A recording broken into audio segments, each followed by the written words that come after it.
তো এটা হচ্ছে পানি সেচা। এই যে এই জায়গাটা দেখতে পাচ্ছেন, তো আমি এখন আমাদের সেই বারোপুরের জমি। আসসালামু আলাইকুম, আশা করি আপনারা ভালো আছেন। তো আমিও ভালো আছি। তো আজকে আমি যাচ্ছি আমাদের বারোপুরের একটা জমিতে। তো সেখানে যায় কিছু কাজ করতে হবে। বিশেষ করে সেদিন গেছিলাম ঘাসের মানে আলের গাছগুলো অনেক হাঁটাহাঁটি করার পর আমি বারোপুরের জায়গায় চলে আসছি।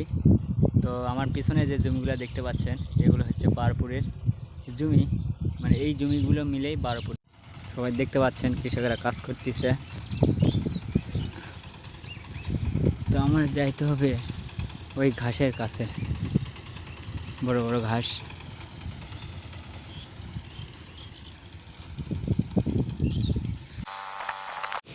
আমি এখন আমাদের সেই বারোপুরের জমিতে আসছি। তো এখানে এসে দেখি যে জমিতে হাল বতে হবে এবং পানি নাই। দেখতে পাচ্ছেন জমিতে পানি নাই, তো হাল বতে হবে। এই হলো জমির অবস্থা। এখানে ক্রমত আমন ধান, আতপ বা স্বর্ণা 5, এই দুইটার মধ্যে যে কোনো একটা রোপণ করা হবে। তো সে বিষয়ে আরও ভিডিও করা হবে।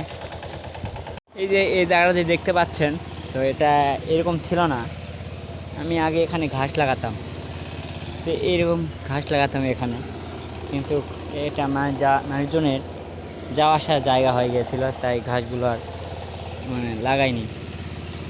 তো এই জমিতে আসার একমাত্র কাজ হলো আমাকে জমিতে পানি দিতে হবে, কারণ টিলার দিয়ে চাষ করা হবে। আর আপনারা জানেন পানি না দিলে ভালো চাষ হবে না, এবং ধান লাগানোর সময়, ধানটা রোপণ করার সময় সহজে দ্রুত কাজটা শেষ হবে না। যত ভালো কাদা হবে তত ধান রোপণ করা সহজ হবে। তো এটা হচ্ছে পানি সেচা, একটা জাতা, যারে বলা হয় জাতা। এটাতে পানি সেচা হয়। তো আধুনিকতার ছোঁয়ায় এগুলো দিন দিন হারিয়ে যাচ্ছে। তো আগে কৃষকেরা এগুলো দিয়েই বেশিরভাগ পানি সেচত, আর এটা হলো ডারা। তখন আধুনিকতার ছোঁয়া, মেশিন, এটা আপনার, তারপরে গভীর নলকূপ, এগুলোর কারণে এই জাতাগুলো হারিয়ে যাচ্ছে। তো আমার জমিতে পানি সেচ দেওয়া হয়ে গেল। তো এখন চাষ করতে হবে।